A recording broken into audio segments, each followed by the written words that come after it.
大家好，欢迎来到泛神论，我是范永鹏。今天我来跟大家聊聊民主这个话题。今年8月21号，美国全国广播公司公布了一项民意调查，受访者认为美国当前首要问题是民主面临威胁。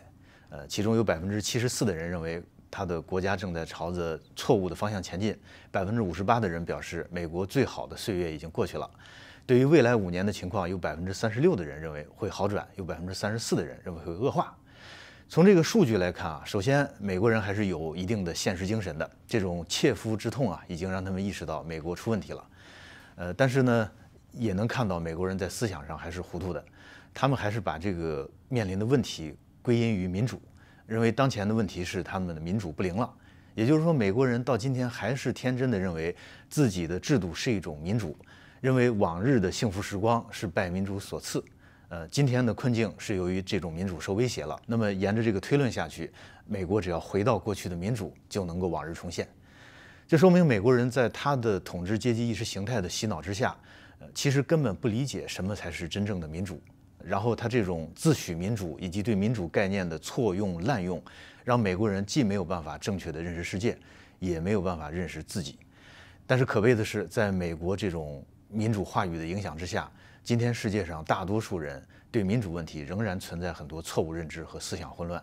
我们中国受他这个思想蒙蔽的人也不在少数。那么到底什么是民主？美国民不民主，或者什么才是好的民主？这是我们今天面临的一个重大观念问题和理论问题，必须要讲清楚的。今天我就从其中一个角度来讲这个问题，就是民主和责任的关系问题。我去年出了一本书，叫《从公司到国家》，里边提出了一个观点，就是说美国的制度它是源于一种公司的法人制度，因而呢，它的主要功能就是实现公司股东的利益，也就是国家的所有者、资产阶级的利益。其实这个观点本身不应该是一个新奇观点啊，在过去几十年、上百年的时间里，这种观点没有成为一种主流的认识，我倒觉得是个很奇怪的事情。其实过去有很多人都看到了这一点。比如早在这个法国这个胡格诺运动时期，这胡格诺教徒就把权力给看成是一种信托啊。然后后来到这个英国都德王朝的时候，这个地主和商人也是把议会给当成一种他们通过国家来获取经济利益的手段。克伦威尔之后的英国精英阶层也认识到，政治权力就是一种委托，委托的目的要由议会来界定，而议会自然是由这些有产者所掌握的一个工具。那么英国革命的背后的一个重要的哲学家就是约翰洛克，这个英国有个思想家叫拉斯基，他就说洛克的政治理论本质上就可以描述为一份契约，是由一群构成有限责任公司的商人所签订的。亚当·斯密也讲过类似的思想，他也是把企业的准则给拔高到神学的地位，然后国家呢，在他这个理论里边只是用来实现企业利益的一个工具。可以说从亚当·斯密之后，这个财产权逐渐就取代了基督，成了资产阶级国家的神。斯密自己也明着说，国家的功能就是保护私有财产。所以从这些思想史来看啊，就是说把国家给当成一个公司，或者说从这个公司盈利的这个角度来看待国家，其实本来不是一个新鲜的观点。可以说，整个自由主义思想史的功能就是把社会机构给不断的转化成企业组织。代议制就是让财产权来按照比例享有政治权利的这样一种制度。那么美国就是这样一种思想和制度传统的集大成者，因而美国的制度，你不管它叫什么名字，本质上都是股东们获利和分利的工具。它从定义上，从它的设计初衷上就不承担对于社会的责任，而是一个典型的有限责任制度。当然，我们在美国这个制度的基础上来谈民主和责任这两个东西啊，本身其实就是不严谨的。因为美国从这个建国之初，它从来就没有说自己是一种民主制度。后来是随着民主这个概念本身的含义不断转变，特别是后来在跟共产主义、社会主义竞争的过程中，美国才慢慢的捡起了民主这件外衣，开始说自己是一种民主。这里就不得不讲一讲民主这个概念本身的演变啊。西方的这个民主概念有一个漫长的演变过程，比如我们非常熟悉的古希腊、古雅典的这种民主，那么这种传说中的民主呢，它指的主要是2个因素：第一是直接参政，所有的人直接来参政；第二呢就是多数决定。用亚里士多德的话来讲，民主就是一个数学原则，就是51%的多数就可以压倒少数派。那么这样的民主呢，它具有浓厚的部落色彩。随着后来政治生活的不断的复杂化，国家的规模的变大，它会带来各种纷扰动荡，最后一定会退化为暴民政治。它也不能够解决治国理政的这个能力赤字，所以它只能适用于极小的国家，而且生存能力非常差。所以2000多年以来，西方政治家和哲人几乎没有人认为民主是个好东西。今天我们很多学者讲民主是个好东西，其实在西方思想史上，这是一个很奇怪的思想。近代民主这个旗帜最早是由欧洲的工人运动和社会主义他们打起来的，最开始是一场进步的运动。但是这个运动呢，后来在西欧被资本所成功的驯化，然后普选权这些民主形式要素被吸纳到西方的政治制度里边，然后民主的实质呢，反而被有意的掩盖和解构掉了。二战之后的半个多世纪里啊，在西方强大的意识形态机器的塑造下，西方话语中这个民主几乎变成了竞争性选举的代名词，完全由它的形式来定义，可谓是得形而忘神。改革开放以来，这种思想大量进入中国，然后渗透到我们的学术文化乃至于文艺各个领域，给中国人的民主观念带来巨大的混乱。所以我个人是非常反对使用美式民主这个说法的。但是呢，几十年习惯成自然，所以我们姑且用之。那么我们来看一看，如果我们承认这样的美式的民主是一种民主，那么我们就来讲一讲它这种所谓的民主跟责任之间的关系，就是说美式民主到底是不是一个负责任制度，或者说它对哪些人来承担责任。首先第一点，我们要承认，所谓美式民主呢，它起初是讲责任的，也就是说他们还处于精英主义的时代，它是讲责任的。但是这个责任跟我们今天讲的责任不是一回事儿。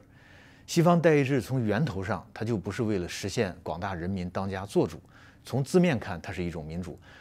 只不过是这个"民"字的含义是有严格的边界，特指中世纪晚期兴起的新贵族和新兴市民阶层，后来演变为现代资产阶级。这个阶级它不同于历史上多数的统治阶级，它通常不是直接来掌握政治权力，而是通过代议制、法律程序、法治等等这些制度来操纵王权，或者来操纵民选政府为他服务。因而代议制政府作为一种工具，它起初是特别强调责任的，因为只有当它及时而充分地履行了真正的统治阶级的意志，履行了这个阶级赋予它的职责，它才有合法性，它才是一个合格的政府。但是呢，后来这个责任概念呢逐渐变化，它被这个资产阶级的理论家逐渐的给偷换掉了。因为呢，在19世纪发生了社会主义运动和大众政治，坐在这个阶级斗争火山口上的西方制度啊，它如果不把自己打扮成一种对人民负责的制度，它没有办法生存下去。所以理论家们就把代议制度对股东的责任、对资产阶级的责任给偷换、伪装成对人民、对社会的责任，从而把代议制政府打扮成一种负责任的民主制度。其中比较典型的就是美国学者福山的这个责任政府理论。福山就提出，政治发展里边最重要的3个因素是国家建构、法治和责任。这个主要是在他的一本书叫《政治秩序的起源》这本书里提出来的。这3个要素里边，其中很重要的这个责任呢，他就讲是意味着统治者相信自己应该对治下的民众负责，应该把民众的利益置于自身利益之上。我们单从这个定义来看，似乎它并不能显示西方制度的优越性。福山也非常明白这一点，他靠着这样一种责任的观念，他并不能建立起西方的这个话语优势。为什么呢？因为中国恰恰是最早产生统治者的责任观念的文明。这方面的例子太多了，我就单以一本书，就是以《尚书》为例来讲我们中国历史上这种责任观念。这个《尚书》是中国文化的一个重要原点，也反映了中国先民的政治思想。这个《左传》里边讲说，这个《尚书》是这个诗书义之福也。《尚书序》里边也讲说，它的作用就是所以恢弘治道，是人主以规范也，帝王之治坦然明白，可举而行。我们拿着一本《尚书》随手一翻，就能看到我们中国传统政治思想对政治责任这个问题的关切。我举几个例子，比如说《尚书》很多篇章都认为国家要负担责任，比如《大禹谟》这一篇就讲德为善政，政在养民。四海困穷，天禄永终，就是国家如果你不能够养民，你让四海陷于困穷，你就要失去你的统治地位。还有一篇叫《五子之歌》，当然这个后人认为是伪作啊，说民可进不可下，民为邦本，本固邦宁。这句话呢，后来在《左传》里边也用过。那么，因为国家拥有这样的一种责任，所以为了履行这个责任，就需要对治国理政抱着极其敬畏甚至警惧的态度。比如像《高阳模》这一篇里边就讲叫危机为康，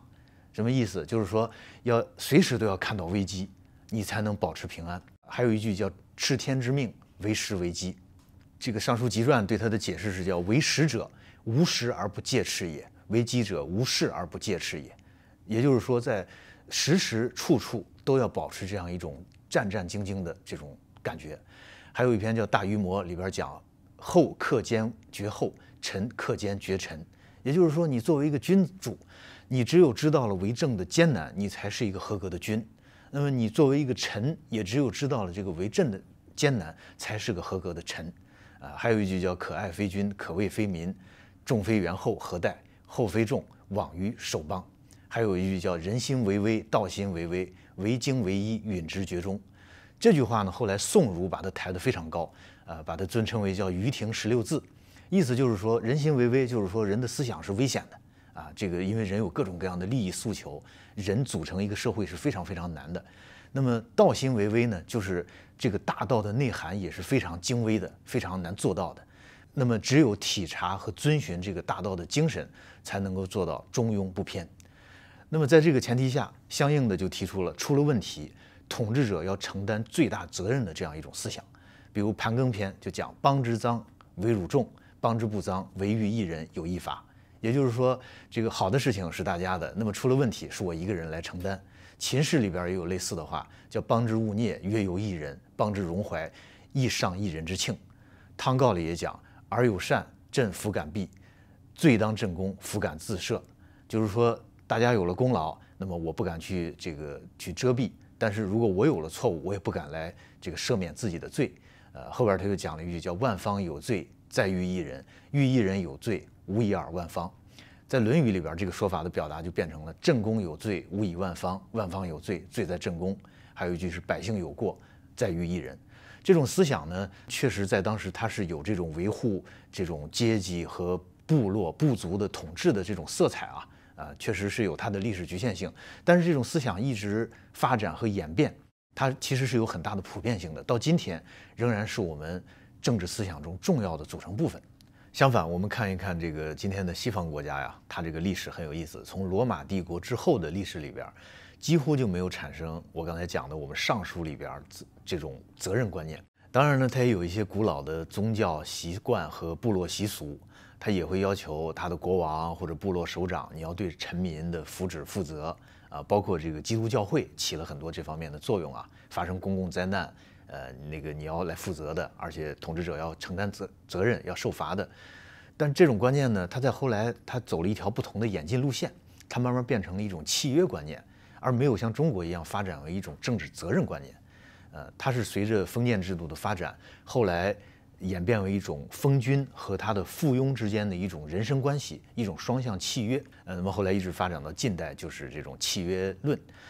这种契约精神之下呢，欧洲人他就丧失了一种公共精神变成了个人与个人之间的这样一种契约。后来跟这个资本主义社会里边产生的这种个人本位的这种原子化社会也是有关系的。那么欧洲在这个进入封建时代之后，原来在罗马时期，我们知道罗马这个帝国它是也会有很多的公共工程的建设，很多这个投资，这些这个国家投资、国家建设和维护公共工程这种习俗、这种传统，后来到罗马帝国崩溃之后呢，就消失了，提供公共服务的观念也消失了。所以我们看，在英法德这些蛮族国家的前身，它很长时间里边，国家是不承担任何社会责任的，教育、济贫、公共工程建设这些公共责任都不承担。相反呢，像这个修桥补路、挖水渠，反而都成了地方性的，比如说谁用谁来做，这些地方的小贵族或者小的地方当局你们来做的事情。国家对公共事务的兴趣还不如一些地方的贵族。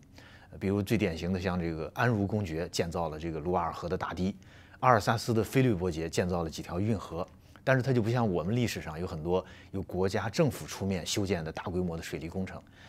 这个中世纪的欧洲国家甚至连法典都懒得提供，这是很有意思的一个事情。因为后来随着这个罗马帝国解体认字儿的人越来越少，懂拉丁语的人越来越少。罗马法呢，它是写在这个法典里边嘛，很多人读不懂，所以罗马法就衰落了。然后慢慢这些日耳曼蛮族的习惯和宗教迷信就成了法律。今天有很多人特别推崇这个英美的普通法系啊，其实普通法系呢有它的很多优点啊，但是我们也要看到它是产生于当时欧洲那种没文化、无责任的背景之中。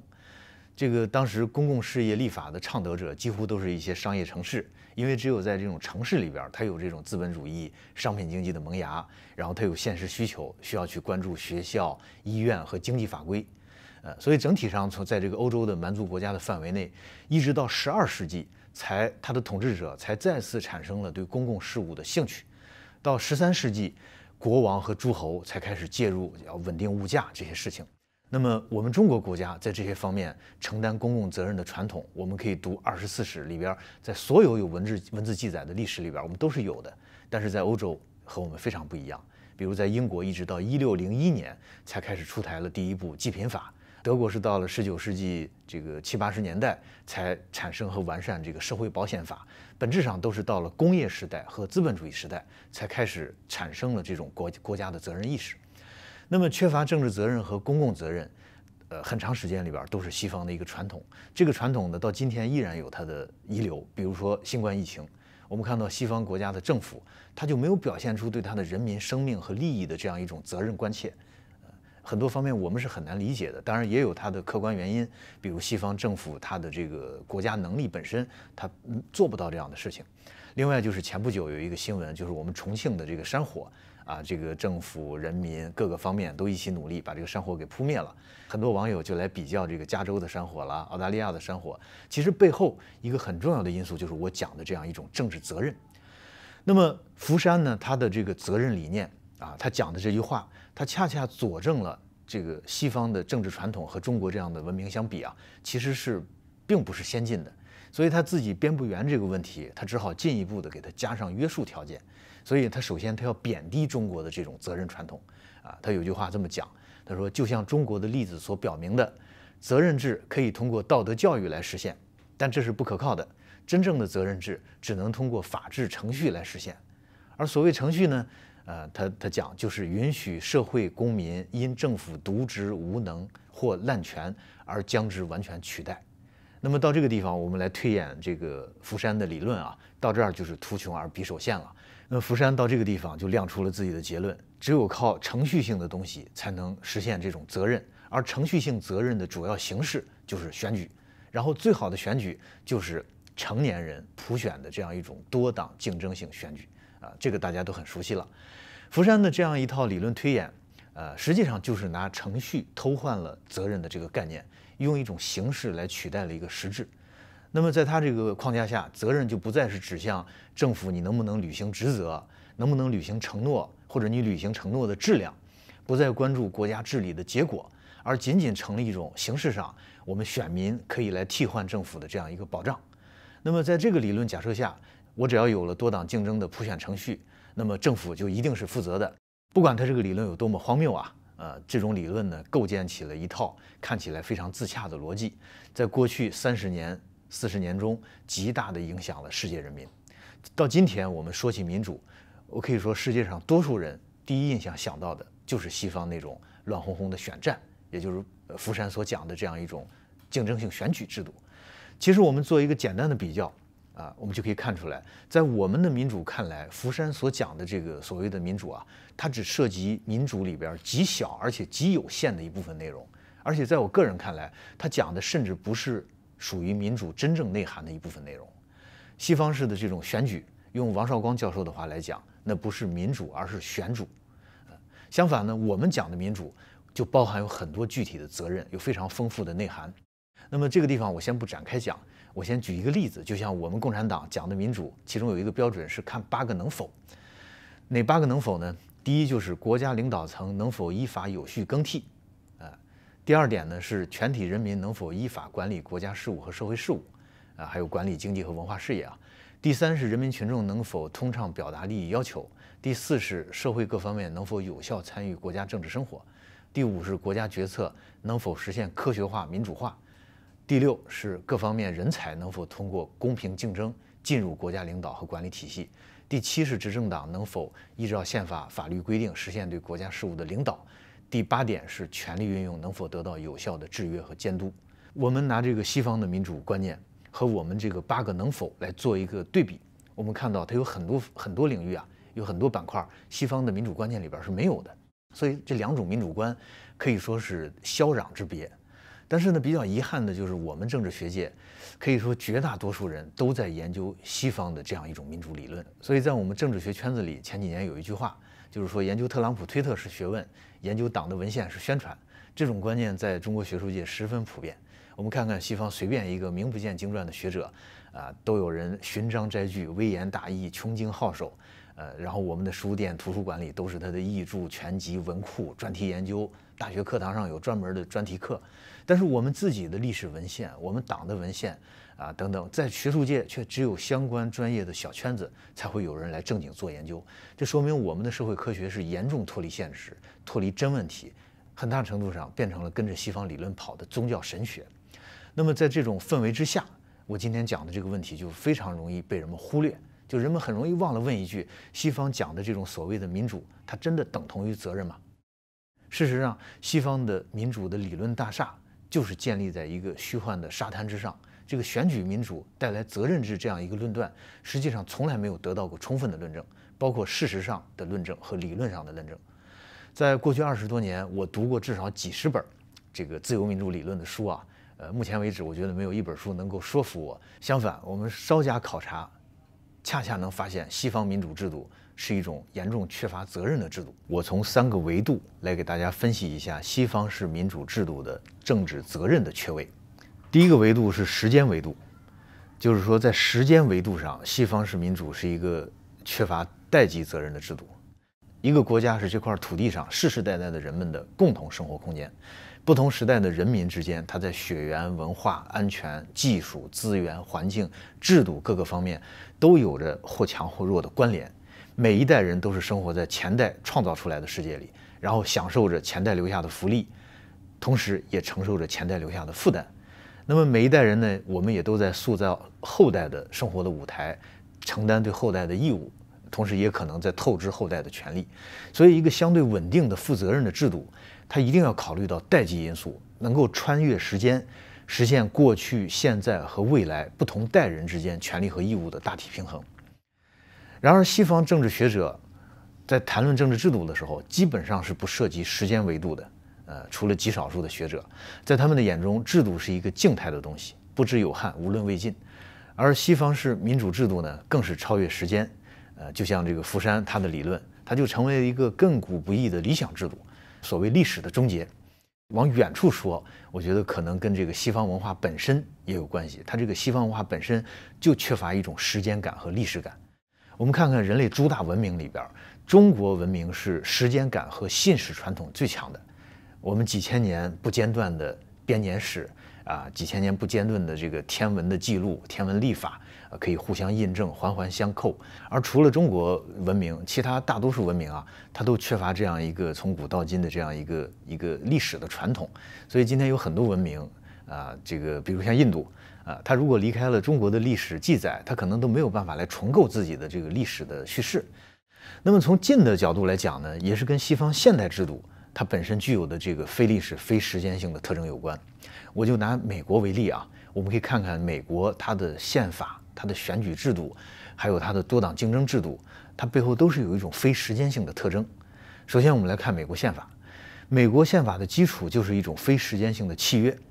我们比较一下美国宪法和中国宪法。中国宪法打开第一句就是中国是世界上历史最悠久的国家之一，中国各族人民共同创造了光辉灿烂的文化，具有光荣的革命传统等等等等。打开美国宪法第一句话是我们美利坚合众国的人民为了以下6个这个目标立此宪法。我们很多的学者和公知特别推崇美国这个宪法，说它具有一种契约的性质，体现了一种现代契约精神。很多学者说它是通过深思熟虑而和自由选择来建立一个良好政府的典范。但是这样一份契约呢，它其实有一个问题，就是它肯定是由具体的人来订立的，那么它必然就贯彻着立约人的意志，体现了立约人的利益。那么问题来了，没有参与立约的人，他应不应该受这样一份契约的约束呢？所以这份宪法它只能约束立约者，而不能约束后来的美国人。这个问题也不是我讲的，是早在美国立宪之初，就有很多这个美国独立的先驱，比如像潘恩、像杰斐逊这些人都提出过这个问题。杰斐逊就非常坚持，他说下一代人没有义务接受我们上一代人订立的宪法，所以他提出一个理念叫不断革命，就是说美国宪法在每20年要由当代人重新进行修订。但是呢，立宪者代表的是大地产和其他的财产集团，他们肯定希望这份保障自己利益的宪法契约永远不改变，所以他肯定不希望后代有太大的修改宪法的权利。后来在制宪会议上，他们就讨论如何防止未来的人们通过选票来分他们的财产，来通过这个民主的程序来修改他们的宪法。最后达成的共识就是要共同确保这部宪法非常难以改变。所以这个后来做过总统的这个麦迪逊，他就总结，他说要让宪法成为一个复杂到无法改变的机器，让后人没有办法来轻易修订。因而美国的这个所谓宪法神圣的这个原则，它就是来自于立宪者这些有产者背后的一种财产的自私。在具体的设计里，美国宪法也埋下了很多的这个否决机制、刹车机制，来避免后代对它进行大的修订。直到今天，不管来自左翼还是右翼的不满，他都很难去启动这个宪法的修宪程序，以至于不少野心家，很多人他想修改这个宪法的时候，他发现没有办法，他会尝试利用这个美国宪法第5款。什么叫宪法第5款呢？我们看美国的各种这个街头运动啊，经常会看到有些人打一个牌子，上面写的是 Article 5。这个 Article 5什么内容呢？就是规定了美国有2种修宪的程序，一种是通过国会修宪，也就是通过这个超级多数，参众两院都通过可以修宪；还有一种呢是通过各个州2/3的州，这个召开这个制宪会议来修改宪法。那么背后反映的就是美国现在有不管是左翼的还是右翼的，都有很多人对现在这样一个宪法是不满意的包括像索罗斯这样的金融大鳄，其实都在想通过某种方式来修改这个宪法，但是确实很难就是你发现美国的统治阶层里的一部分人想修改宪法也是很难的。那么这个我们中国有一句古话叫法久必生，也就是说不管你多么完美的一个法，它一定要随着时代发展而调整，要不断维新的。那么美国宪法从批准到今天只是增加了27条修正案，它基本的权力配置结构从来没有发生过根本的修改当然在宪法之外，它的制度已经有很多的这个变革背后一个原因就是因为它的统治阶级是希望这样一个契约能够永保他们的利益。当然，如果当统治阶级的利益变化的时候怎么办呢？其实真正有权利的人是不需要来修改宪法的，因为如果他们有了新的利益需要保护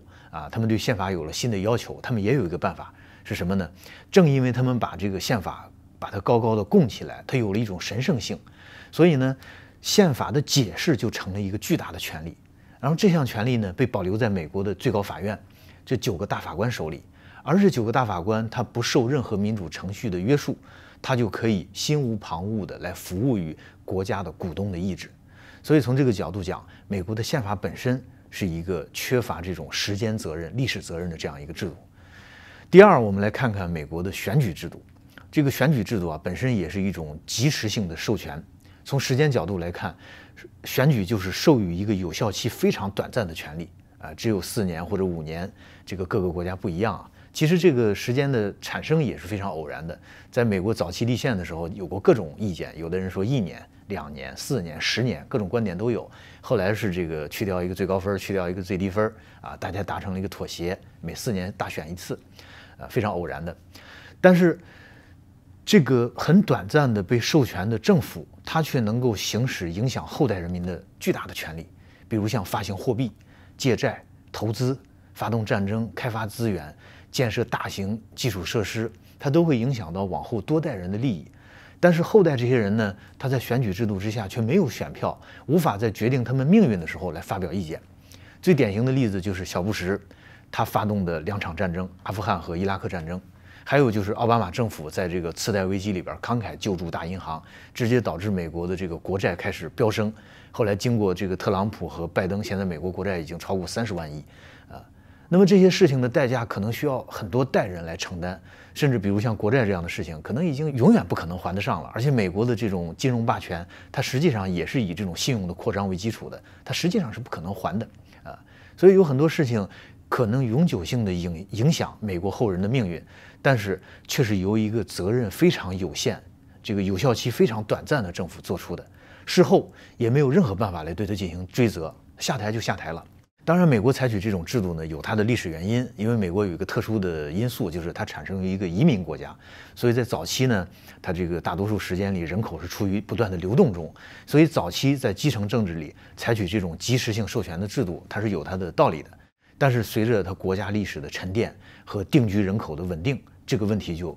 越来越凸显出来了。而对于像欧洲了这些基于非移民的这种原生国家，那么采取西方式这种选举制度，它的这个问题就更严重。那么看看我们的选举，我们的选举呢是有一个很重要的因素，就是党的领导。为什么要强调这个党的领导呢？就是这个党它能够决定我们一届一届政府是接着干，而不是对着干。每一次选举，它并不是自动的清零上一届政府的责任，相反，这个责任是永久性的，是无限的。我们每一届政府它承担着共同的责任。我们最高的合法性，它不是来自于一次选举的授权，而是来自于历史上我们党领导人民这个搞的这一次人民革命，也来自我们党的这个先锋队的性质。所以我们的授权呢，它是一种历史性的、一种一次性的长期授权。就像我上个视频里讲的这个上书里边表达的这种思想，如果你不能履行自己的责任，那么你就会失去自己的权利。所以我们的制度它不像美国的这种多党制下的政党制度一样，责任一扔，4年之后又是一条好汉。第三呢，我们再看看这种多党竞争制度它包含的这个问题，就是带来了一个政策短期化的效应。国家的政策通常都有长期影响，但是在这个2个或者多个政党这个争取选举授权的情况下，执政的一方他缺乏制定执行长期政策的动机和能力。同时，频繁的政府更迭也带来了一个最直接的后果，就是政策的短期化，没有办法对长期的发展负责。一般情况下，政策的效果的呈现需要一个非常复杂的传导过程，所以政策通常呢都会有滞后效应，特别是当一些重大的发展趋势正在从量变到质变的过程中的时候，政策的滞后效应会非常明显。这时候，如果没有一个稳定的权力中心，一个负责任的一个政治力量来进行耐心的观察、试错、管理，它就没有办法依据政策的中长期后果来进行反馈调节。在这个控制论这个理论看来当你这个反馈调节的速度小于这个系统变化的速度的时候，就会发生震荡现象，从一个极端到另一个极端。一个很形象的例子就是我们在这个洗淋浴的时候，我们调这个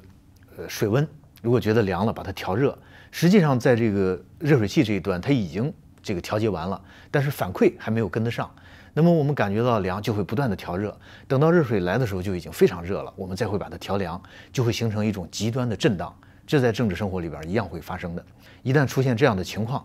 多党竞争的选举制度，它不仅没有办法做到反周期的调节，反而会加剧政策的摇摆，最后会导致系统的崩溃。今天我们看看美国还有很多西方国家出现这种情况的可能性正在急剧的增大。以这个新冠疫情为例，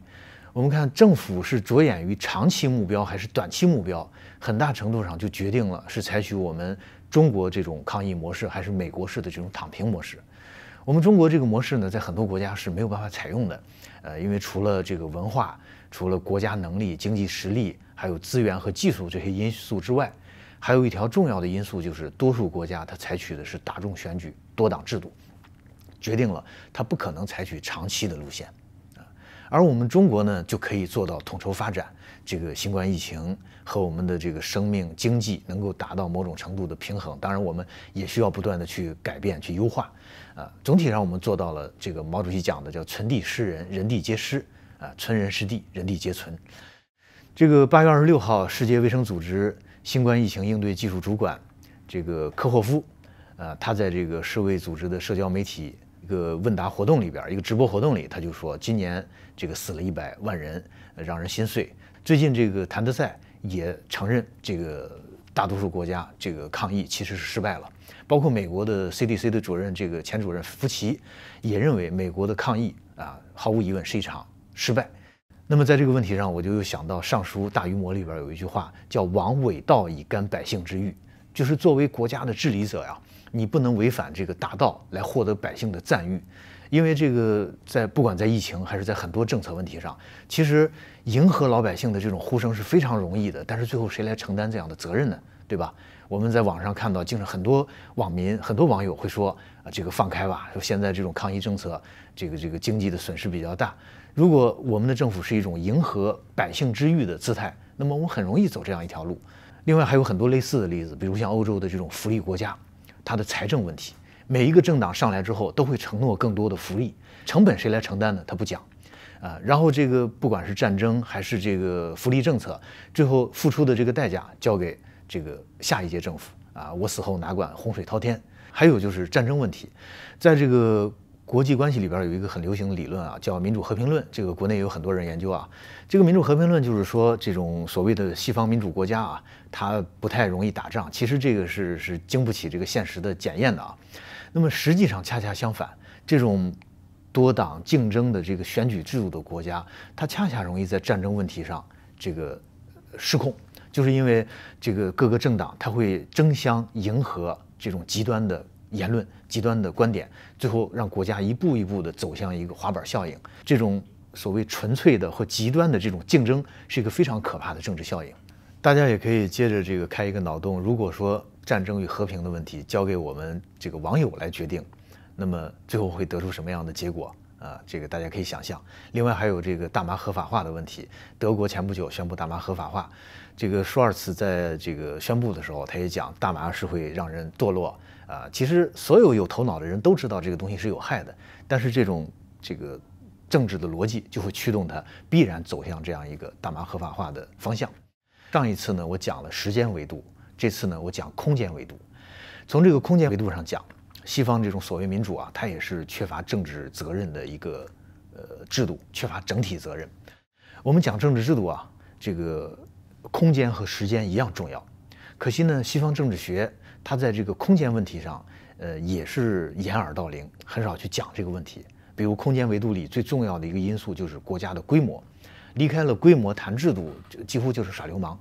我写过一篇小文章讲这个问题，就是说整个西方政治思想史和制度史，我们很少看到它来讨论这个规模的问题。包括大家在这个知网上或者在这个国外的各种数据库上，你去检索论文，你发现把国家和规模这些关键词放在一起的，检索不出很多有价值的论文。但同样，比如我们研究市场、研究经济、研究公司这个规模都是一个非常重要的一个变量。但唯独在政治问题上，好像在有意的在掩盖这样一个话题。那么，新加坡的著名历史学家王庚武先生他讲过一句话，非常有道理。他说，西方从古到今都是有一个传统，它的政治思想有一个小规模传统。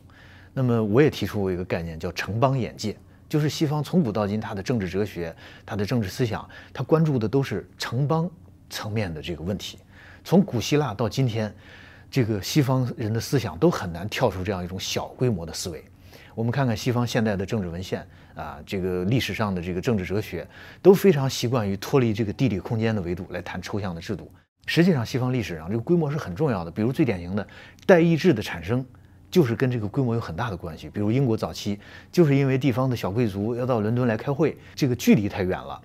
国家范围大了，所以没有办法，只好逐渐产生了这种代议制。包括美国从这个早期的这种市镇议会发展到后来的州，发展到后来的联邦，它背后也有这样一个规模不断扩张带来的这个政治结构的演变。因为它只有把这种政治制度和地理维度和空间维度给剥离开来，它才能够把西方式的这种民主制度给吹嘘成一种小大由之的普世价值。那么我们中国有一些学者也盲目的跟风，比如有些学者他主要是研究那些弹丸小国的政治，然后就成天讲规模对政治制度没有影响，是个伪变量等等。其实呢，台湾有一位学者叫朱云汉，这个朱云汉教授说了一句话非常好，他说如果把中国和印度这种大国这个规模因素给纳入进来，那么西方的制度理论基本上都要破产的。事实上，国家规模呢，它在制度选择里边是一个非常重要的决定因素。这个雅典、威尼斯这种小国，它自然就会产生城邦民主制度。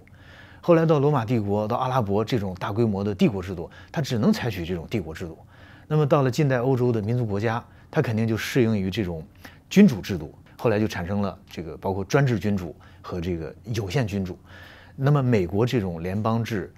这种代议制度，它就是小国聚合成一个大国，合众为一的一个必然产物。那么从责任角度来看呢，比如像美国这样的制度，它最大的问题就是地方性因素过重，缺乏整体性责任。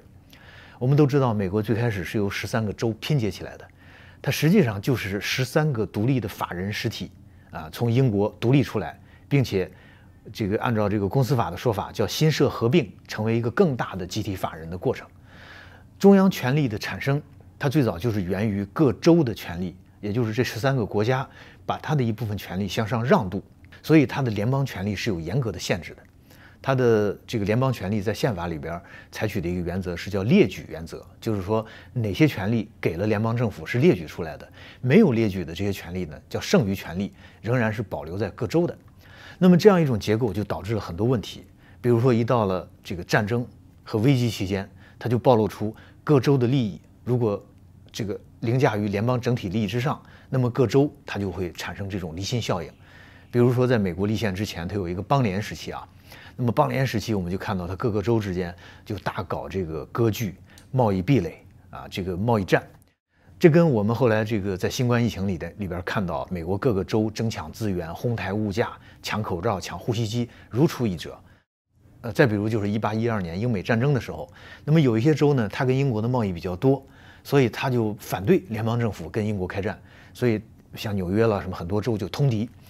这个直接就是跟英国人做走私贸易，甚至他为了自己的走私贸易的利益，甚至威胁要退出联邦。那么今天我们看看美国各州在对外事务上，从特朗普上台之后我们看到很多这样的例子，互相拆台。比如特朗普要退出气候变化协议，那么加州就说我不退这个特朗普要跟中国搞贸易战，那么这个西部的很多州啦，包括很多这个跟中国贸易关系比较密切的州就说我不退。他互相拆台这种性质跟这个1812年英美战争也非常相似。再比如就是像这个18到19世纪各个州的利益集团，他为了土地和贸易利益不顾联邦政府的限制，一意孤行的要灭绝印第安人。其实当初美国联邦政府还是有一些限制措施的，包括美国独立之前，这个英国的殖民政府也是不太主张这个殖民者去跟这个大量的去灭绝印第安人，但是这个各个州的这种地方利益就不断的向印第安地区去扩展，然后向墨西哥、向西班牙开战再一个就是到南北战争的时候，这个南北方围绕着奴隶制这个发生冲突，后来又搞出这个内战。今天美国其实也是一样，我们发现它各个州为了自己的政治利益，它会不断的去迎合社会撕裂，去卷入文化战争，最后导致枪支、同性恋婚姻、堕胎等等，最后都成为美国党争和国家分裂的一些因素，完全没有一种整体意识和大局意识，最终会铸成美国分裂崩溃的大难。最近英国的《经济学人》杂志9月份这个封面就是一个自由女神雕像，一字马站在一个分裂的基座上。这个文章就是讲美国各个州之间围绕着这个堕胎了什么这些问题形成的这种分裂。那么这个封面上的标题就是说，美利坚分众国，而不是美利坚合众国了，非常有意思。美国的选举代议制度呢，它恰恰会不断强化它的这种地方性的因素比如说，首先我们来看选举制度，它有一个特点，就是把地方性利益不断给传导到国家政治里边。选举制度有一个重大的特点，就是世界上所有的选举，第一条是以选区为基础的，首先要划定选区。那么一个选区产生的代表，首先我要代表我这个选区的利益。如果我不能迎合选区的利益，我在下次选举里边就会付出败选的代价。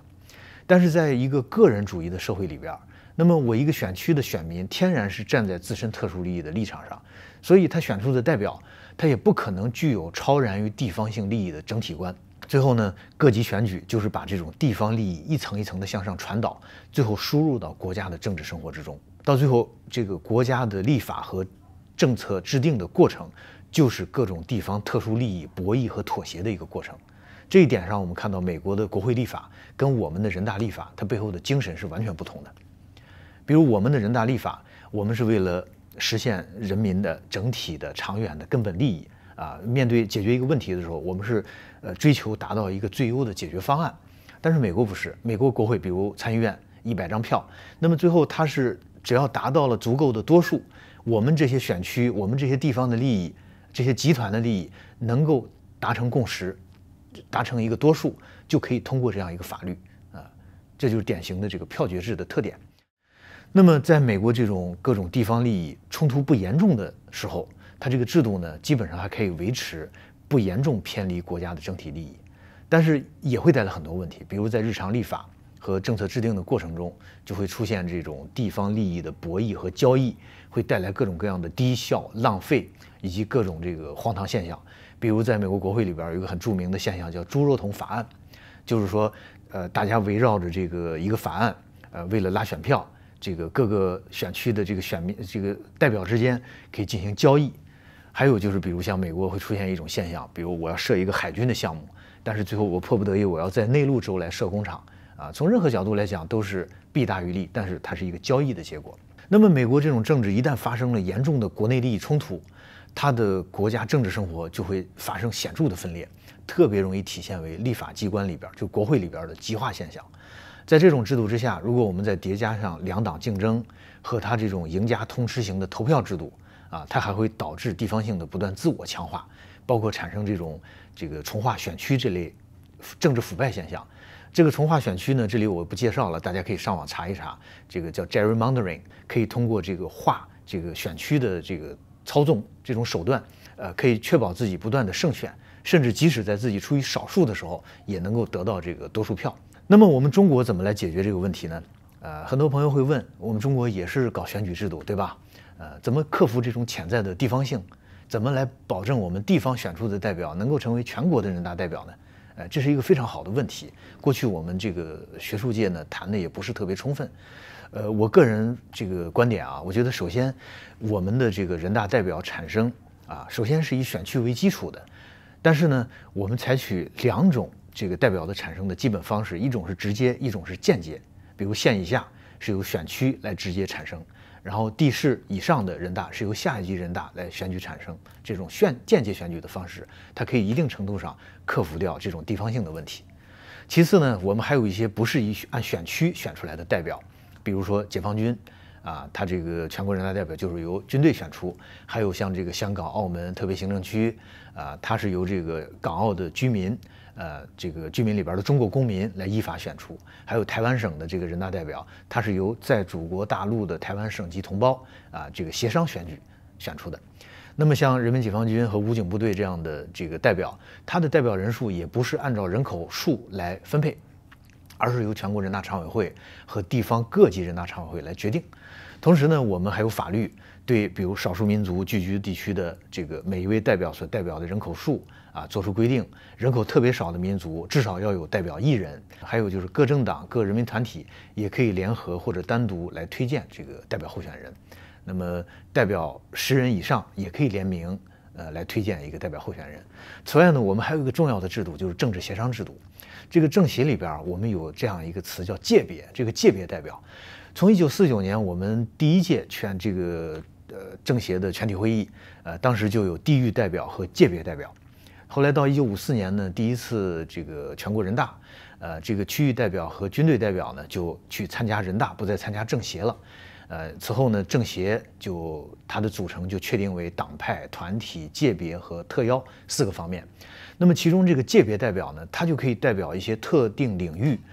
特定专业、特定行业的一些专业意见，能够汇聚各个行业的真知灼见。它也可以在一定程度上弥补掉纯粹这个按选区来选代表产生的一些不足。再次呢，就是通过这个代表权的分配。也是一个很重要的历史实践。我们新中国成立之初有一个大问题，就是我们农村人口占绝大多数，而我们国家和人民的未来，我们的利益又取决于我们能不能实现工业化。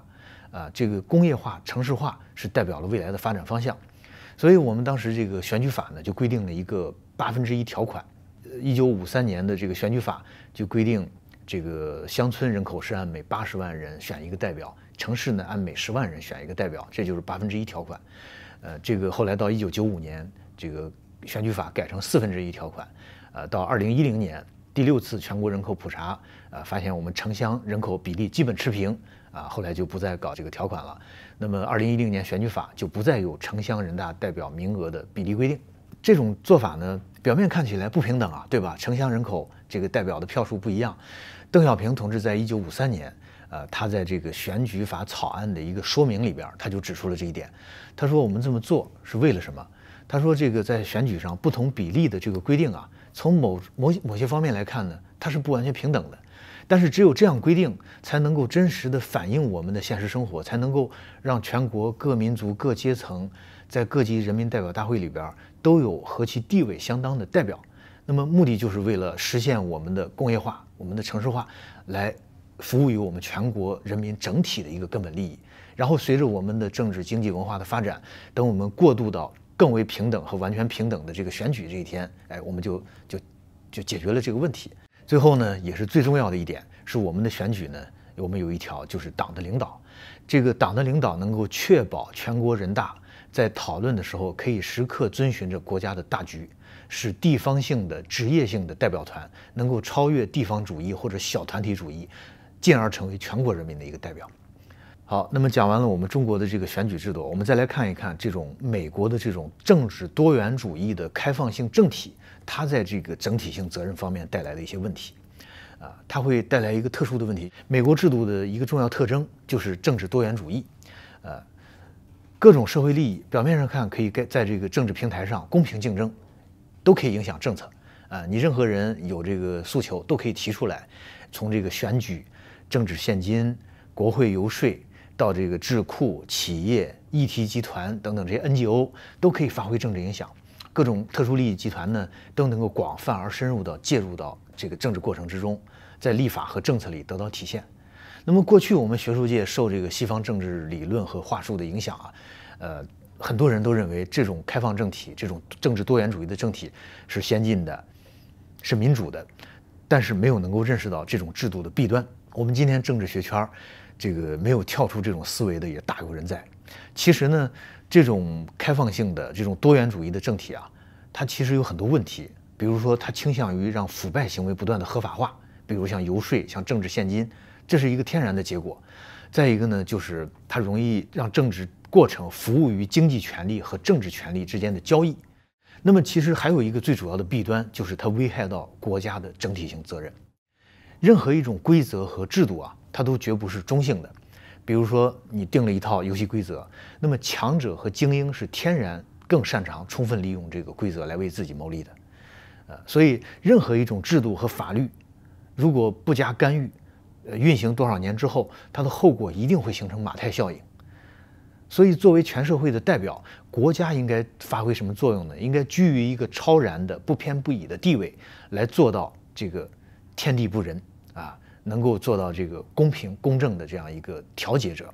国家要基于对社会整体性利益和公平的理性判断来制定法律和政策，要对现有的法律体系不断的进行调整。如果任由特殊利益集团自由竞争影响政治，那最后一定会导致特殊利益压倒整体利益。那么最后一点就是美国的这种两党竞争，它也会带来一个整体性责任的这个缺位。两党竞争呢，我举一个具体的例子，就是它会借重多元文化来大搞这个身份政治。选举代议制度它会催生这种多党或两党制度，比如美国建国之初其实是没有政党的，最开始是由内部高度默契的一个精英集团来掌控。但是正如这个托克维尔他在这个《论美国的民主》里边讲的，政党是自由政府的固有灾祸，也就是说，只要你搞的是这样一种选举的代议制的自由政府，一定会产生政党，会产生多党制。所以后来这个华盛顿啊，他在这个下台之前就非常沉痛地提醒美国人，你们不要搞出政党啊，这个一旦出现这个宗派斗争啊，就会有很大的害处。但是实际上，这种党派斗争是不可避免的。美国两党制，它从产生起就内嵌了这种宗派性，必然会造成国家政治生活的分裂。当然呢，在国家比较平稳、政治比较健康的时候，这个两党制的弊端呢还不很明显。这种情况下，通常是一个党稳定的居于优势。比如在美国历史上，很多历史时期都是某一个党居于优势，然后另一个党呢愿意进行合作，或者是两个党存在比较强的共识。比如像冷战时期，那么两党都有一种强烈的反共共识冷战共识，所以两党一度相安无事。但是，一旦共识消失，国内社会发生分裂，这时候两个党的力量又相对平衡，就会形成一种对峙局面。这种局面实际上是政党政治的常态，而不是变态。美国之所以很长时间里边没有发生这种党争，是因为它的霸权地位，它本身的这个在早期这个工业化、这个经济的发展，让它有足够的这个经济利益来解决国内的矛盾。否则的话，如果是一个一般的国家搞这种两党竞争的这种制度，一定会是党争横行的，所以这是一种常态。那么当发生了在这种常态之下，两党为了赢得选举，这个两党之中的政客又为了个人的政治生命，他都会去观察、抓住和利用选民中那些分裂因素啊，专门去找那些有争议的问题去挑起纷争，然后强化自己的政治优势。美国从20世纪60、70年代以来，它的这种文化多元主义，还有各种身份政治这种崛起，都离不开两党政治的这种刺激和强化。这种基于身份政治的文化战争一旦发生，我们可以看到美国这个社会、美国这个制度，它是完全没有自限机制的，除非出现了严重的外部威胁，或者呢它向外转嫁矛盾，否则的话，它这个社会裂痕只会越来越大，越来越这个自我强化，最后导致国家的整体责任日益的边缘化。我给大家从时间和空间两个维度上分析了这个西方式民主，特别是美国制度缺乏这个责任的问题。那么这次呢，我从结构维度上来分析这个它缺乏治理责任的这样一个问题。除了这个时间和空间维度美国政府的设置在结构维度上也豁免了大量的责任。表面看起来，美国这个制度是以选举为基础嘛，但是民选机关呢，它其实在里边只拥有一部分权利，还有大量的重要权利是由非民选机关来行使的，甚至是以私人组织为基础的机关来行使。这些机关它既然不是由选举产生，自然它就不用对选民承担责任，至少是直接的责任。在这个方面，美国制度存在着巨大的责任漏洞。我们首先来看这个司法权利。首先，这个司法权利就是不受民主的制约的。在三权分立的原则之下，美国的司法权是归于最高法院。这个大法官呢是由总统提名，参议院批准任职，任期终生。作为联邦政府三大权力分支之一，这个司法权是完全不受选举等这些刑事民主程序的约束的。但是呢，它却行使着重大的政治和法律权利。早在美国的制宪会议上，代表们就对这个司法机关的权利产生了很多争论。比如当时有一个代表叫路德·马丁，这个不是后来的马丁·路德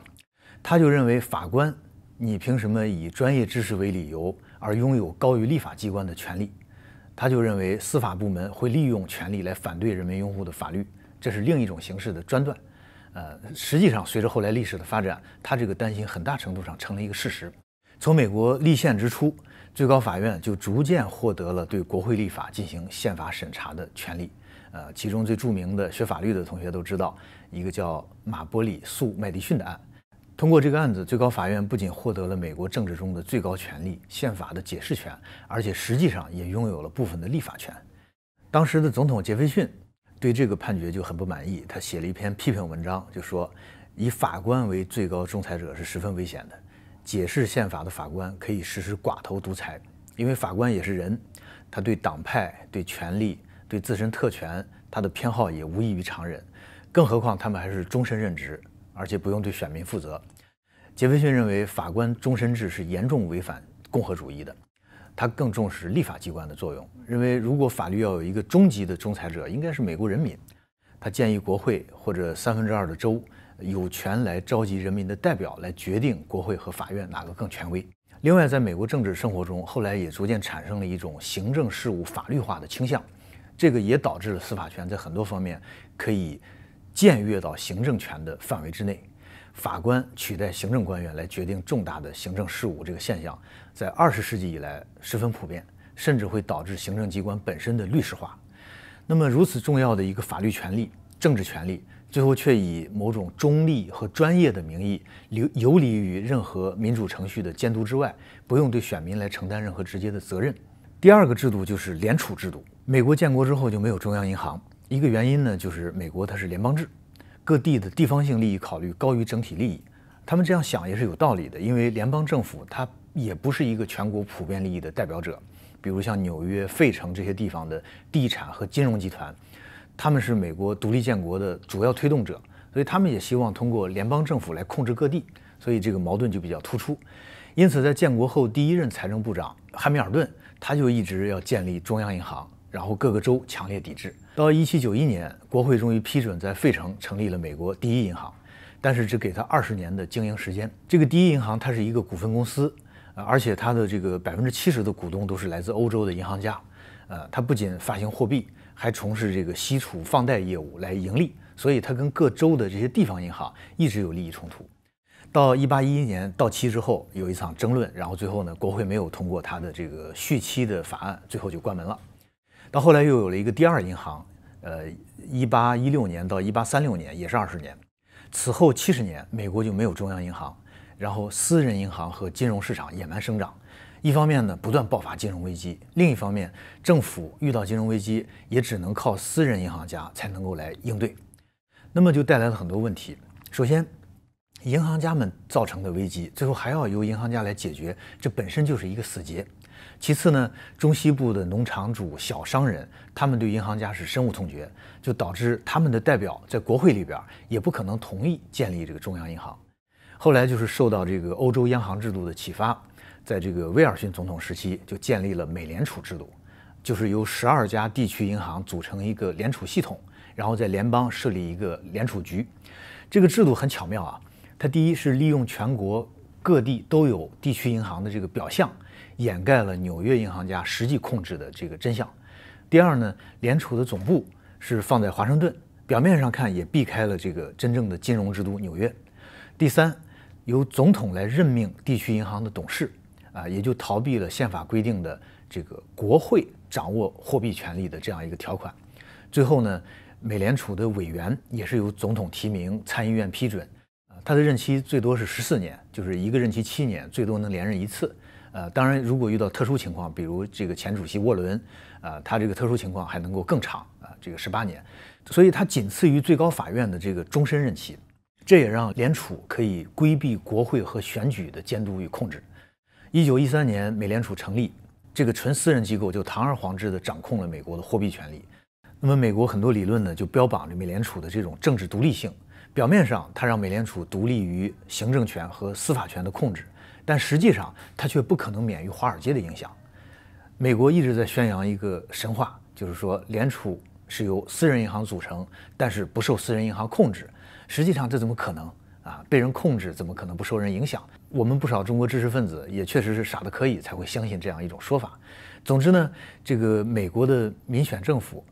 并不能掌握国家的货币发行权。这项权力是由私人银行组成的美联储来掌握。联邦政府发行货币，实际上是向美联储来借债。威廉·格雷德写了一本书叫《美联储》，这个书里就说了一句话非常有意思。他说，美国的这个体系啊，更多靠的是交易而非选举。我们这个很多学者关注美国政治，关注的重点就是美国的选举。实际上，美国政治最内核的东西恰恰是交易，而不是选举。而美联储就是这样一个不受选举约束的机构。按照这个格雷德的话来讲，它是一个缓解民主和资本主义之间本质对立的机构。怎么理解呢？就是说，选举来负责假装民主，而交易来负责实现资本主义，组成了一个看似于非常完美的游戏。这个机构在设计上就小心翼翼地与政治权力绝缘，总统等等都无法介入它的内部运作。同时呢，民意、舆论、选举都与它无关，既不能影响它，也不能监督它。但是它却掌握着所有美国人的财富和命运。第三个就是文官集团，这个文官集团是典型的掌握一些实际权力，但是不承担政治责任。美国建国之后，它没有正式的官僚制度，也没有专业的文官群体。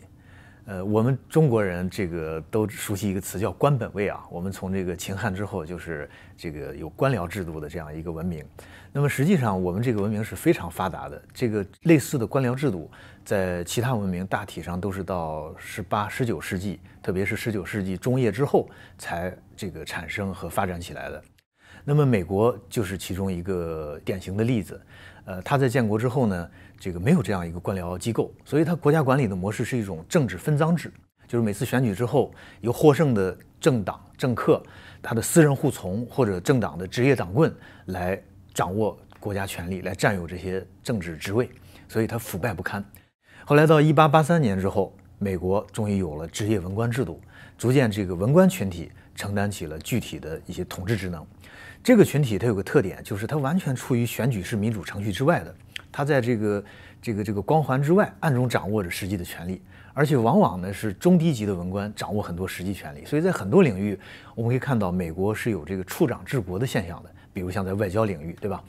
那么这个群体它是非政治性的，名义上它不受选举政治的影响，不受这个政党政治的影响，维持国家的稳定和政策的专业性、延续性。但是同时呢，这种原则也让他们豁免了大量的政治性的责任，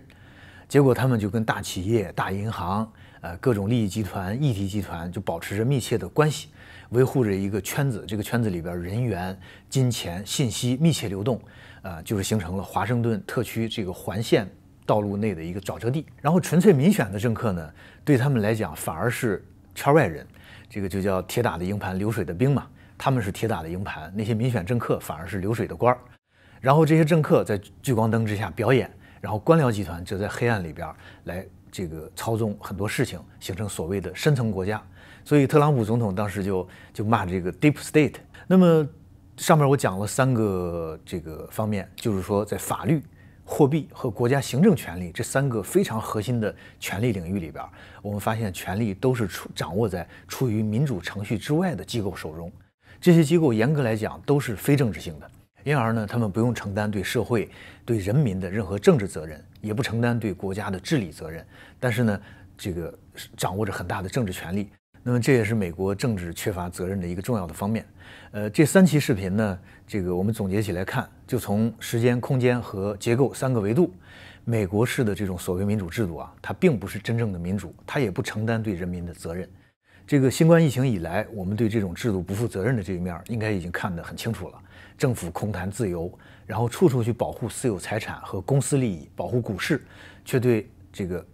上百万人的人民的死亡无动于衷。究其原因，这是美国制度的有限责任的性质导致的。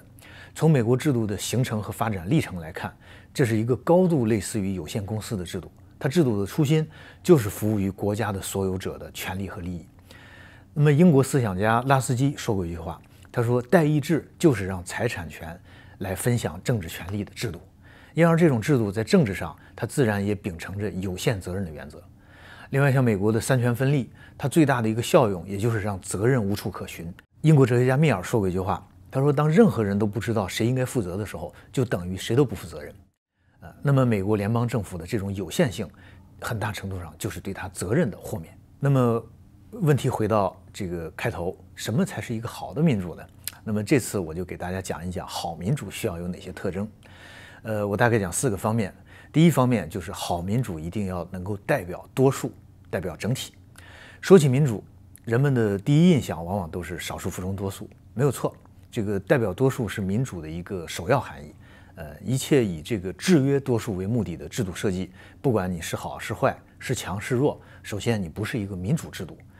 一切不以实现多数人意志和利益为宗旨的所谓民主都是耍流氓。我们党的文献就指出过，社会主义之前的民主形态本质上都是少数人的统治，只有社会主义民主是实现最大多数人统治的民主形态。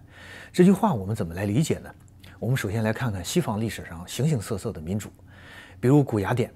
可谓是民主之父啊。但是即使按照最宽松的标准来看，大概也只有占人口不到10%的公民是可以参政的。然后再一个就是中世纪这个中晚期的威尼斯啦、佛罗伦萨这些民主共和国，他们在形式上非常民主了，非常极端了，是靠抽签来选择官员。但是问题是谁有资格抽签呢？只有那些这个掌握统治权的家族，他才能够把名字写在一个黄金名单上或者类似的一个名单上，才能够来抽签。所以他有资格参政的人也不到2%。第三呢，我们看这个英国，从1215年英国的大宪章到1688年光荣革命，英国被视作是议会民主的源头啊。最近这个英国女王去世啊，这个中国的网络上有很多声音就是讲说这是现代民主的源头，是这个人类文明的这个光辉典范。但实际上，这个被很多西方民主理论所推崇的这样一种英国民主制度，它当时只有不到5%的人可以享有这个政治权利。我们再来看美国，美国它的独立和立宪也是极少数的有产阶层的事业，与广大人民是没有关系的。正像美国这个开国之父麦迪逊所说，美国政府的真正特征就是完全排除了作为集体身份的人民，丝毫不让他们染指。美国制度的奠基者非常清楚地知道，人民他只有作为一个整体才有力量，所以他们呢在各种政治文献里边就把这种力量给称之为叫多数的暴政。然后他们对付多数意志的手段有很多，第一就是建构一种以个人为本位的政治哲学，然后用个人主义、用自由主义、公民权利等等这些话语来解构掉这个人民的权利。第二呢，就是他可以通过把宪法程序给设计得足够复杂，然后让人民的多数难以修改。这个我之前讲时间因素的时候，时间维度的时候讲到过这个问题。第三点是用权力的分立和制衡来克服人民主权。例如，完全不代表人民多数的司法权，可以把理论上由多数人选举产生的国会和总统所通过和签署的法律宣布为违宪。这就说明在美国的这个三权分立结构的背后，实际上是存在着某种司法的独裁或者隐形的王权制度。这一点我在这个结构维度上也讲过。因而呢，西方历史上这些所谓的民主，它本质上都是反多数的，都是服务于少数人的利益。本质上，我们可以把它看作是某种贵族制或者寡头制。但是它为什么能够自称民主呢？其实它这个偷换概念的把戏非常简单啊，主要有两种方法。第一呢，就是把多数人不算作公民，把你排斥在人民的这个范围之外。我们看西方历史上所有在今天被称作民主的政体，全都是把一部分人不当成人的。美国是这样啊，这个美国宪法早期甚至把一些人当成这个不完整的人，比如说黑人，有一条叫3/5条款，一个黑人置顶3/5个白人。还有一些人根本不算人，在美国宪法里边叫 the other peoples， 那么连人口统计都不算在内，一直到二战之后才逐渐在法律上给予平等的身份。那么另外呢，就是把这个人民给拆解成原子化的个人，使他们没有办法形成与统治集团相抗衡的力量。所以美国在60年代以来都搞了各种各样的身份政治，这个族群政治，说白了就是要把这个人民把你拆成互相博弈、互相斗争的各个这个部分啊，甚至拆成这个个人啊，让你没有办法形成一个这个凝聚的政治力量。那么我们再来看看我们中国的民主，我们这个民主呢，它是一场人民革命的结晶。我们跟这个美国民主，它主体是一小群有产者非常不同。我们是由千千万万的中国人以不同的形式参与了这个人民民主革命，选择了这个制度。所以新中国所有的重大历史发展、重大制度改革和政策制定的背后，都是有全国人民普遍参与的身影。中国制度的力量就是来自于这个多数，也只有符合多数的意志才能够生存。因而呢，中国的民主必须是一个多数人的民主，必须服务于最广大的人民。那么比如像人民代表大会制度，就是我们人民主权的体现，也是我们民主的重要形式。但是不同于西方的一点就是，这个代议机关和行政机关的选举不是中国唯一的民主形式，我们还有各种各样其他的形式，比如说协商制度这个协商民主、基层自治、民族区域自治，以及最重要的党的领导这个基本制度。按照西方的教条，我们很难理解为什么说我们党的领导或者中国共产党它是一个民主机制。实际上我们看一看，从这个革命以来，我们这个党员干部他的选拔吸纳机制本身就是中国一个最大的民主机制，它保障了人民的意志能够凌驾于一切特殊的利益，能够确保这个人民作为一个整体，他的意志能够得到反映。所以我们这个制度是真正的实现了多数的统治，体现了多数的利益，保障了多数的权利。所以我们就可以看到，在新冠疫情里，中国能够在最大程度上保障人民生命安全，同时呢，也可以很好的保持生命和经济之间的平衡。而美国居于全球价值链的顶端，从全世界吸取财富，它的人民的可预期寿命、它的婴儿死亡率、吸毒、滥用药物、自杀率等等指标都非常可怕。我们中国70年来以比较低的人均这个国内生产总值，却实现了人民健康水平和教育水平的飞速提升。包括在这个世界减贫事业空转，西方的劳动阶级开始陷入贫困的这个时候，我们中国却取得了人类历史上空前的全面脱贫。再比如西方社会动乱开始上升成这个暴力活动频发，但我们中国的社会治安呢却一路向好。再比如说这个世界上这个恐怖主义的泛滥，我们中国治理极端宗教思想和暴恐犯罪却取得了罕见的成功。西方的议员政客里边充斥着这些资本利益集团的掮客，但是我们的人大代表和党政干部里边普通劳动者出身的比例却在全球领先。再一个就是，比如像西方富人社区里边，经常会通过投票来反对公交，来排斥穷人，然后这个贫困地区的这个基础设施朽坏，日益变成一些孤岛。但是我们中国的这些年，我们的公路、高铁、电网、网络，则在不断促进全国地理空间的均等化。所有这些细节，我们看起来虽然没有4年一次的大选那么喧嚣热闹，但是我们却是在扎扎实实地实现人民的意志。既要保障人民的整体利益，又不让个体在发展的过程中落下。如果这个不叫民主，那么什么叫民主呢？因为民主毕竟它是一种生活方式，而不是一种选秀式的娱乐狂欢。这是第一点。第二点呢，我要讲的是好民主应该是导向和谐。前些年公知特别喜欢说一句话，流传甚广，就是如果批评无自由，则赞美无意义。这句话呢，我部分认同，就是批评当然是有价值的。比如我们党的法宝之一就是批评与自我批评，但是在我们的传统中，好的批评是善意的批评，是建设性的批评，是可以对话的批评，不是为了批评而批评，为了反对而反对。如果片面强调这个批评的自由，无限拔高反对的意义，恰恰会适得其反。这个西方制度的发展给我们提供了一个重要的反面教材。我们看西方它自古缺乏大规模国家的经验，多数时间是以极小的国家规模存在。即便是罗马帝国这种比较统一的时期其实它也是缺乏统一性的制度建构，主要是靠军事威慑和联盟条约来维系的。所以在西方政治文化里边，长期存在一个传统，就是一个是广场政治传统，一个是贵族政治传统。广场政治传统呢，它是以修辞、辩论和表演煽动为特征，它的运作在今天搞自由民主的国家里边依然能够看见，非常接近于娱乐选秀。贵族政治的一个重要传统就是拉帮结派，搞党派斗争，这些呢也是今天这个西方多党制的一个主要渊源。那么这两种传统，一个是广场政治，一个是贵族政治它都是不管对错、派性先行的政治。所以在这种政治环境里边，批评和反对成了政治生活里的一种利器。那么在几万人或者几百万人的小国里边，它不同派别之间的这种纷攘斗争虽然很残酷，比如像古希腊、古罗马、这个佛罗伦萨、近代的英国、法国乃至这个基督教会里边的这种政治斗争但是毕竟呢，它危害有限，而且大多数呢跟普通平民无关。到了美国建国的时候，西方文明遇到了一个大的挑战，就是如何在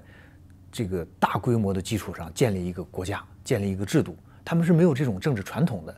所以呢，他们一个重要考虑就是怎么去避免全国性派系的产生。首任总统华盛顿当时就讲过，他说反对国会里边出现的这个两党的萌芽。但是这个文明的传统是不那么容易改变的，最终美国还是沦入了这种党政而难以自拔。今天西方这个两党轮流坐庄制度，以及各种多党制度，还有三权分立里边的这种否决制、利益集团博弈的这种多元民主，以及以这个白左为典型的文化多元主义，都是在这个基础上不断加剧这种不负责任的反对、为批评而批评的恶习。政治凝聚、社会团结和人民整体利益都在党派和媒体的骂战中，在候选人这种互相泼脏水的这个行径中，在议会的这种冗长辩论叫 filibuster， 还有就是民众街头政治里边被不断的消解掉。那么最后呢，它的政治价值沦丧，却没有人来负责。其实我们从这个西方当前的政治乱象里边能看到，自由的极端就是另一种不自由。美国在2016年和2020年大选里边，我们看到甚至发展到很多选民甚至都不敢去公开的支持某个候选人，比如说支持特朗普的人，在很多场合他是不敢这么说的。所以那句话，公知那句话应该反过来说，如果支持无自由，则反对也没有意义。所以这个东西要辩证的看绝对不能一根筋。那么我们中国自古呢有超大规模的制度经验和统一的政治传统，所以我们对于派系和党争这种东西格外警惕。历代制度建设都特别注意克服政治里的派系性，每当派系泛滥就是亡国之争。比如说国民党在很大程度上就是亡于这个派系。在我们中国这样的一个大规模多民族的国家里边，如果任由派系竞争，采取这个票决制，多数压倒少数，结果有可能是灾难性的。但是我们中国其实并不缺乏批评，我们中国恰恰发展出了古代世界最发达的言官、谏官和监察制度。对皇权、对官僚的言行进行批评纠正。这个监察制度在西方大多数都是到19世纪才开始有点影子在这个瑞典啦，在英国这些国家才开始发展出来。我前面讲到《尚书》，我们看看这个《尚书大传》里边就讲到这么一句话，说古者天子有4邻，哪4邻呢？叫前有仪，后有丞，左有辅，右有弼。这个仪是负责来对答，这个丞是负责记录，辅是负责纠正，弼是负责表扬。也就是说，这个批评它在我们的这个政治传统里边是自古就存在的一个很重要的一个因素。另外，像《韩氏外传》里边也讲说，明王有3句：一曰处尊位而恐不闻其过；二曰得志而恐骄；三曰闻天下之至道而恐不能行。另外，《孝经》里边孔子也说，天子有征臣7人，诸侯有征臣5人，大夫有征臣3人，士有征友，父有征子。遇到不义的事情，子不可以不争于父，臣不可以不争于君。当然，这些呢都是我们这个封建时代或者后来这个皇权时代的这种思想但是它里边是包含有一些普遍性的这个价值的。英国经济学家凯恩斯说过一句话他说经济学家应该站在政府的立场来思考怎么解决实际问题。其实批评这个问题也是一样，如果你不是以促进改良、以解决问题为目的的批评，是没有多大意义的。我们中国的政治传统就是要讲求实际，把事做成，实现目标，以此为宗旨，才能够提出积极的批评和反对。那么后来这个苏俄革命里边，列宁就发展出了一个民主的集中制原则。实际上，它跟我们中国政治文化里边的这个传统是有共通之处的。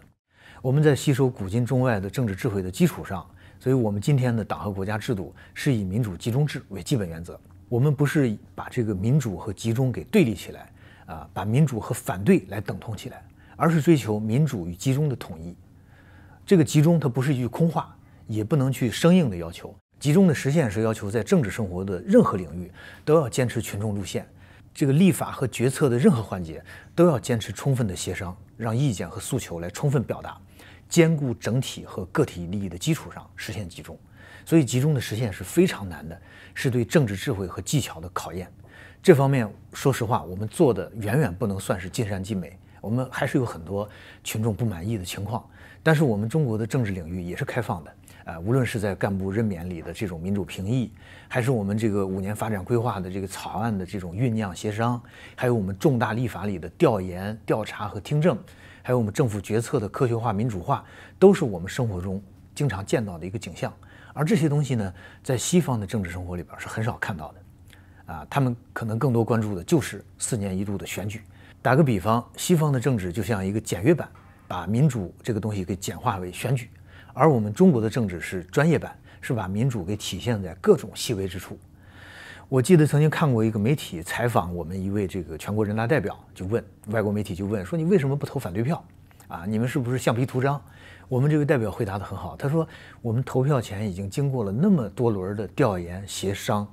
研究，我们的意见都已经得到了表达，合理的意见都得到了吸纳，我为什么还要反对呢？我反对什么呢？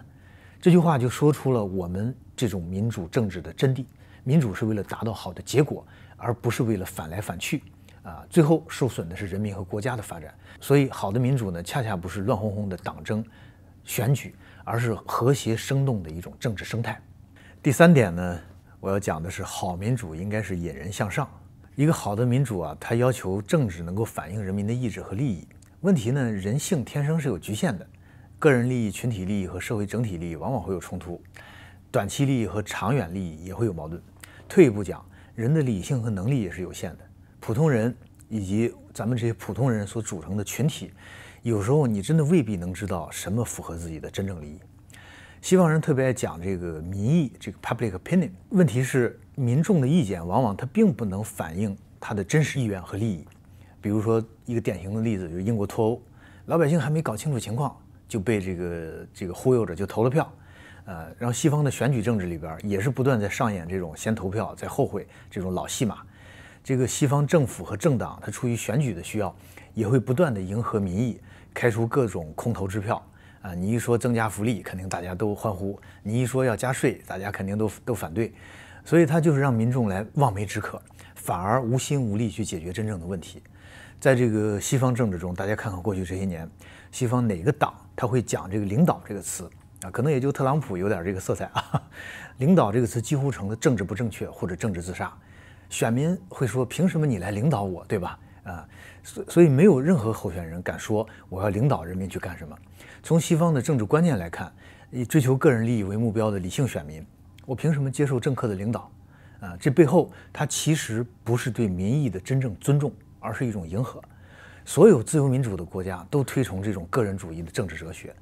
他就把个人的自由和权利神圣化。实际上，它很大程度上就是放弃国家的一个政治责任，然后让人去迷失于欲望和低级的满足之中，忘记自己真正的利益。不仅仅是选举制度，西方的这个大众娱乐、体育产业、商业广告、名流文化、色情暴力，其实都是它政治制度的一部分。它就是在纵容人欲的同时，掩盖着资本对政治的操控。最近，德国总理索尔茨宣布这个大麻合法。他说，这个虽然毒品使人堕落，但是德国政府还是勇敢地做出了这个不义的决定。我觉得这就是典型的叫上书里边讲的叫伪道以甘百姓之欲。而且索尔茨这个讲话是很滑头的，就是说将来有一天出了问题，我不担责任。为什么？你看我讲了毒品会使人堕落，但是呢，这个选民需要，所以我就把它合法化了。它其实是这个两头讨好一个话术。中国在传统上，我们呢更关注的是民心比如说孔子讲这个道之以德，齐之以礼必也是无讼乎这个孟子也讲这个养民，要满足人民的基本物质需求，但是还要强调要教民，要善教得民心。那么当然这是古代的思想了，用现代的话来讲呢，民心我们可以把它理解为就把它解释为对人民的根本长远利益的一个认识。这种认识它不会自动出现，就像学生不会自动获得知识，人民他要达到一个自觉的状态，需要不断的教育、引导和领导要成为新人。在实现自觉之前，他也需要人民中的优秀分子来领导。比如我们中国共产党就是这样一个先锋队，他不仅这个党对自己的党员有更严格的要求，党对人民也承担着教育和领导的责任。所以我们党既讲究依法治国，也讲以德治国。那么拿西方的法治观念来看，这个很荒唐呀，对吧？政党有什么资格拿着道德来要求人民？国内也有不少学者人云亦云，比如我曾经在上海开一个会，有不少学者在会上就讲反对这个以德治国，讲反对德治这样的观念，片面强调法治。其实这种观念我认为是大错特错，因为再好的制度它都不可能完全脱离道德运行。天堂不需要法律，那么只有法律的地方就是地狱。我们人类的这个生活就是处在天堂和地狱之间，需要德法并重。认识到这一点，我们再来观察我们身边的政治，就能体会到，比如我们党内的组织生活、我们的干部培训、党和国家的新闻政策、宣传工作、文艺路线、思想教育等等，无不是我们民主制度不可或缺的一个部分。它们共同构成了一种让人向上，而不是去纵容欲望和堕落的制度氛围。最后一点，一个好民主应该能够自力更生。纵观西方历史上所有的民主制度，都是靠剥削和奴役更多的人而实现的。古雅典号称这个40万人口其中至少有20万是奴隶，还有16万以上的这个女性外邦人都没有任何政治权利。那么近代英国的议会政治也无非是极少数的贵族和国王为了共同剥削农民工人而达成的妥协。现代资本主义所谓的自由民主国家，没有一个不是靠殖民扩张、战争屠杀或者金融霸权来剥削全世界人民，来供养自己的公民享受到一定程度的民主权利。可以说，西方现代制度就是以全球依附体系为基石的。如果我们把它所卷入的人口和国家都计入在内，那么整个西方自由民主体系跟古雅典这个民主和英国的贵族政治本质上都是一样的，都是少数人的民主，而是多数人的噩梦，本质上都是一种奴役，而不是民主。外部的输血一旦中断，我们看看西方内部的所谓民主和福利根本存在不下去，资本家也会毫不犹豫地撕下仁慈的面纱，重启对内奴役、对外战争的这个老路子。照今天这个世界的发展趋势，我认为出现这个前景的可能性越来越大。那么我们中国是历史上出现的第一个能够自足生存的大型民主制度历史上我们中国就是一个天下，一个小世界，我们的对外交通从来没有中断，但是我们文明的延续从来不依赖于对外关系。而现代中国呢，我们又是唯一一个不靠对外殖民、掠夺和剥削而基本实现工业化和现代化的大国。中国的发展是靠党领导全国人民苦干实干干出来的。我们中国人享有的民主权利我们的美好生活全是靠我们自己双手打造的。其实从制度角度来看，这是非常重要的一点，因为任何一个制度啊，不管你话语上讲的多么美好，如果你生存你存在的条件过于严苛，或者是过于依赖于外部的资源，或者是严重的不道德，那么这个制度是没有价值的。《易经》里边讲这个君子之德叫可久可大，制度之道也是一样，不能生存，不能在更大的范围内存在，